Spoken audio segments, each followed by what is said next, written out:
AIIMS की तैयारी तो कर रहे हैं लेकिन सीयूईटी के फॉर्म भी आ चुके हैं। मन में एक हल्की सी गुदगुदाहट है, डर है यार अगर एम्स में नहीं हुआ तो क्या।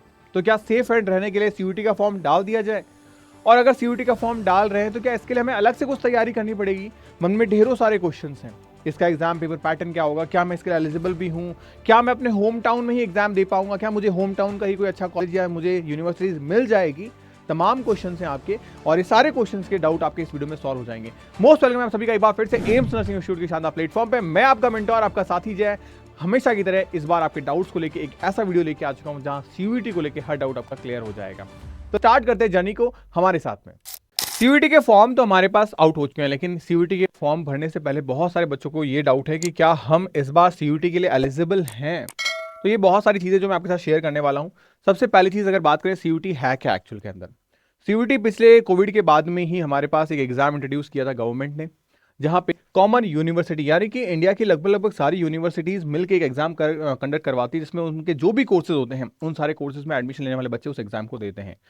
ये ऐसा स्पेसिफिक नहीं है कि सिर्फ साइंस का बच्चा ही दे सकता है, सिर्फ आर्ट्स का ही दे सकता है। सारे बच्चे +2 के जिन्होंने भी क्लास +2 पास किया है किसी भी सब्जेक्ट से, जो भी उनका सब्जेक्ट हो उससे, तो आफ्टर +2 एग्जाम दे सकते हैं। एडमिशन के लिए बात करें तो करीब इंडिया की 250+ यूनिवर्सिटीज अपने डिफरेंट डिफरेंट कोर्सेज के लिए, जिसमें BSc nursing, paramedical, BA, BTech, biotech, इनसे सब चीजें शामिल हैं। तो इन सब के लिए एडमिशन यहाँ पे होते हैं।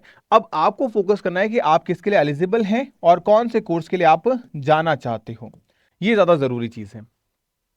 सीयूईटी इंपॉर्टेंट क्यों है? सीयूईटी इसलिए क्योंकि एडमिशन प्रोसेस जो है यहाँ पे ऐसा कुछ नहीं है कि यार ओनली फॉर बोर्ड मार्क्स से ही एडमिशन हो जाएगा।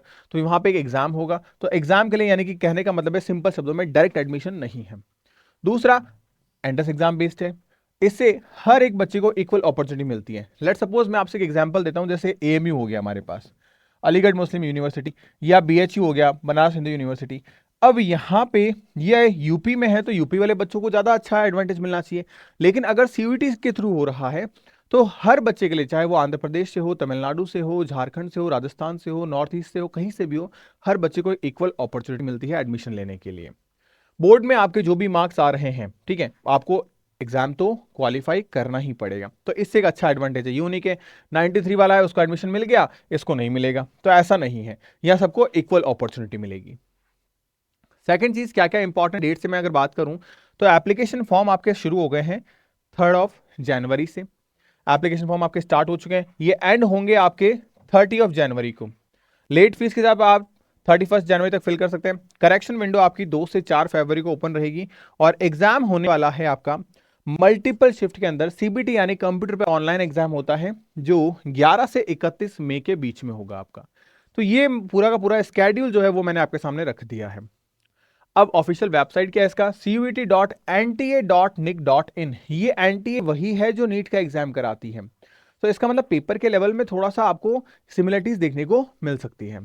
All authenticate and verified update आपके पास में मिल जाएगी, कोई फेक न्यूज आपको यहाँ पे नहीं मिलेगी। तो ऑफिशियल वेबसाइट आप चेक कर सकते हो, या फिर आप पहली बार आए हैं तो जय अकेडमी फॉर नर्सिंग का platform and AIIMS nursing institute का जो प्लेटफॉर्म है आपका, ये आपको ऑफिशियल नोटिफिकेशन सबसे पहले एंड ऑथेंटिक प्रोवाइड करवा देता है। बात करूं उसके बाद में क्या एप्लीकेंट फी है यहाँ पे। अगर कैटेगरी वाइज बात करें तो अगर आप 3 सब्जेक्ट्स तक के लिए एग्जाम दे रहे हैं तो आपकी 1000 रुपये फी लगेगी। 4 सब्जेक्ट हैं तो आपके 400 रुपये फीस एक्स्ट्रा, यानी 1400 फीस। और 5 सब्जेक्ट आपके 1800 रुपये लगेंगे। ये फीस कैटेगरी वाइज वेरी कर रही है, जैसे कि आप देखेंगे यहाँ पे पीडी कैटेगरी की, एसटी एससी कैटेगरी की, इनकी फीस अलग अलग है। तो ये भी आप चेकआउट कर सकते हैं। एग्जाम के स्ट्रक्चर की बात करें तो 3 सेक्शन है इस एग्जाम के अंदर। पहला सेक्शन है आपका लैंग्वेज टेस्ट, यानी कि आपके सब्जेक्ट, ये इंडिया के करीब करीब 13 लैंग्वेजेस में एग्जाम हो रहा है। फिर आपका जो डोमेन यानी कि आपका मेन सब्जेक्ट जो है वो स्पेसिफिक एग्जाम होगा। और फिर आपका जनरल एप्टीट्यूड यानी जीएटी का एग्जाम होगा। क्या क्या चीजें हैं लैंग्वेज टेस्ट में, जैसे इंग्लिश, उर्दू, हिंदी, पंजाबी एंड ऐसी 13 रीजनल लैंग्वेजेस में ये एग्जाम होगा आपका। यहाँ पे जो लैंग्वेज टेस्ट है वो आपका कंपलसरी है, मतलब हर बच्चे को देना जरूरी है, चाहे किसी भी स्ट्रीम का कोई भी बच्चा हो, language test is the compulsory. फिर हम बात करें डोमेन स्पेसिफिक, ये आपका मेन सब्जेक्ट, यानी कि क्लास 12 में आपका आर्ट्स था, साइंस था या कॉमर्स था, उसके बेस पे आपका एग्जाम होगा। ये आपका कंप्लीटली 12th की एनसीईआरटी पे फोकस्ड है, यानी कि क्लास 11th यहां पर आपके सिलेबस में नहीं आएगी। ये चीज आपको ध्यान रखनी है। अच्छा, जो स्टेट बोर्ड वाले बच्चे हैं वो भी एक बार एनसीईआरटी के सिलेबस को गो थ्रू करके जरूर जाएं, अगर वो सीयूईटी एग्जाम को देना चाहते हैं। अब ये साइंस, कॉमर्स एंड आर्ट्स का, ह्यूमैनिटीज का अलग अलग सब्जेक्ट्स वाइज एग्जाम होगा। आप अपने सब्जेक्ट्स को केयरफुली चूज कर सकते हैं, अगर आप पीसीएम से हैं या पीसीबी से हैं, आर्ट्स से हैं या कॉमर्स से हैं। क्योंकि अगर पीसीबी के हो तो आप बीएससी नर्सिंग फील्ड में जा सकते हो, पीसीएम वाले हो तो फिर आप इंजीनियरिंग फील्ड में जा सकते हो, कॉमर्स वाले कॉमर्स में और आर्ट्स वाले आर्ट्स में जा सकते हैं।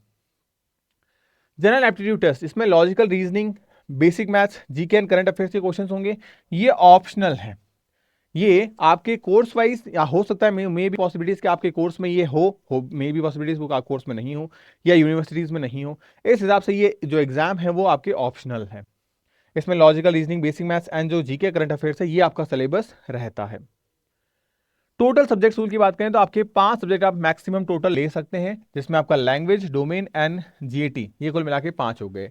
लेट सपोज अगर मैं एग्जांपल दूं आपको, तो एक आपका लैंग्वेज टेस्ट हो गया, डोमेन के आप 2 सब्जेक्ट चूज कर सकते हैं या 3 सब्जेक्ट चूज कर सकते हैं, तो इस तरीके से आप 5 सब्जेक्ट चूज कर सकते हैं लैंग्वेज एंड डोमेन के। तो इस तरीके से कुल मिला के आपको 5 जो है वो सब्जेक्ट चूज करने पड़ेंगे। मीडियम एंड लैंग्वेज की बात करें तो आपका जो लैंग्वेज है वो हिंदी इंग्लिश दोनों में पेपर आएगा आपका सीबीटी मोड में। यहाँ पे क्वेश्चन पेपर जो की लैंग्वेज आपको बता दी है, आपको कंफ्यूज नहीं होना है, वहां पे आप ऑप्शन चेंज कर सकते हैं सीबीटी मोड के अंदर। तो लैंग्वेज आपके पास में हिंदी इंग्लिश एंड जो भी आपकी रीजनल लैंग्वेज है वो आप सेलेक्ट कर सकते हैं। मीडियम आपके पास में प्रेफर कर सकते हैं, आप कोई भी मीडियम आपका चूज कर सकते हैं फॉर द पेपर। सिलेबस की बात करें तो लैंग्वेज में आपके पास में ग्रामर होगा, आरसी एंड वोकेबलरी होगा आपका। डोमेन सब्जेक्ट में जो भी क्लास 12 का आपका सब्जेक्ट है, जैसे आर्ट्स वालों के लिए आर्ट्स, कॉमर्स वालों के कॉमर्स एंड साइंस वालों के लिए नो डाउट साइंस का पेपर अलग अलग आएगा। तो यहाँ कंफ्यूजन आपका नहीं होगा। सीयूटी के सिलेबस में आपका ये सारा कंप्लीट सिलेबस मैंने आपके साथ में शेयर कर लिया है। हाँ, जो आपका जनरल एप्टीट्यूड टेस्ट है वहाँ पे रीजनिंग, मैथ्स एंड जीके आएगी। ये मैथ्स आपकी बेसिक मैथ्स है, जो क्लास 10 तक हम पढ़ते हैं वो बेसिक मैथ्स है। 11 12 की मैथ्स यहाँ पे नहीं पूछी जाती। एग्जाम मोड की बात करें, सीबीटी यानी ऑनलाइन पेपर होता है, बहुत आसान होता है ऑनलाइन पेपर को देना एज कम्पेयर टू ऑफलाइन, क्योंकि इससे आपका समय बच जाता है।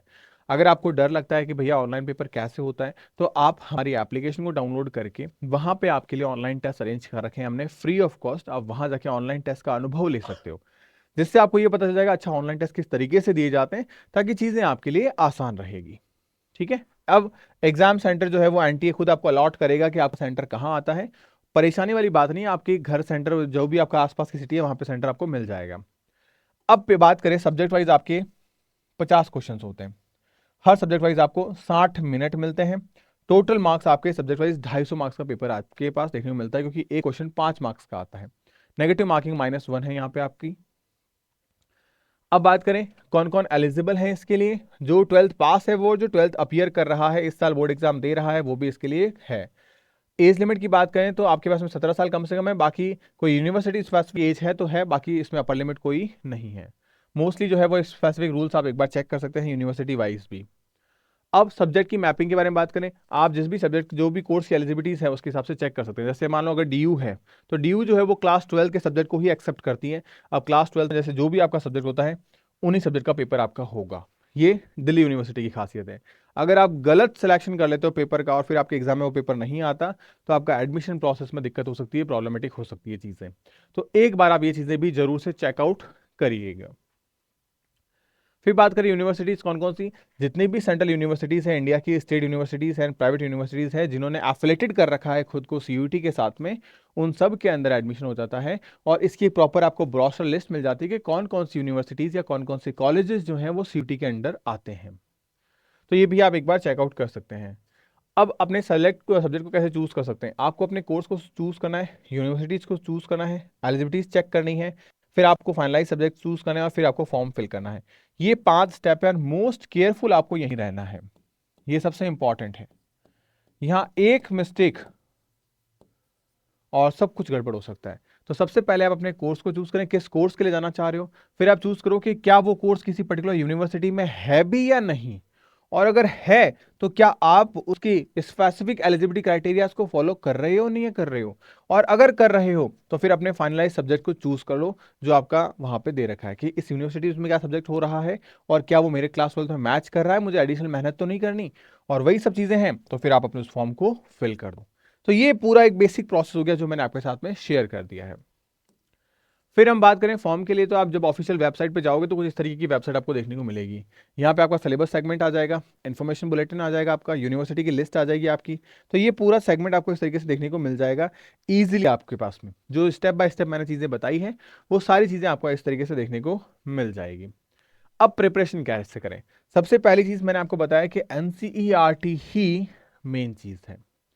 यानी कि आपका जो भी क्लास 12 का सेगमेंट जिस भी यूनिवर्सिटीज़ में, जिस भी कॉलेजेस में है, वहाँ पे क्या है, क्लास 12 है। तो क्लास 12 की एनसीईआरटी पे आप फोकस करिए। सब्जेक्ट वाइज जो भी आपका सब्जेक्ट है, पहले फिजिक्स, केमिस्ट्री, बायो, फिर आपका जो जीएटी का टेस्ट है वो हो गया। तो इस तरीके से आप कंप्लीट कवर करते चलो, और इनके जो मॉक टेस्ट है वो आप देते चलो, क्योंकि हमारे पास सीबीटी मोड में एग्जाम है और पेपर आपका ऑब्जेक्टिव टाइप होगा। अभी तक आप बोर्ड एग्जाम में सब्जेक्टिव पेपर भरते हुए आए थे, लेकिन अब हमें तैयारी ऑब्जेक्टिव टाइप करनी पड़ेगी। तो ये चीज़ें आपको ध्यान रखनी है। फिर आपको करना है डेली रिवीजन, ये चीज़ें भी आपको कवर अप करनी है। तो अगर ये वीडियो आपको पसंद आया हो, सारी इन्फॉर्मेशन आपको मिल गई और कहीं ना कहीं आपको एक सेटिस्फैक्शन मिला हो कि भैया हाँ सारी इन्फॉर्मेशन हमें मिल गई है, सारे डाउट्स हमारे क्लियर हो गए हैं, तो इस वीडियो को लाइक ज़रूर करिएगा, अपना प्यार ज़रूर बांटिएगा, और मोस्ट इंपॉर्टेंट थिंग कि अगर आपके कोई डाउट रह गए हैं तो कमेंट सेक्शन में ज़रूर पिन करिएगा, मैं उनको नेक्स्ट वीडियो में ज़रूर आपके लिए लेके आऊँगा।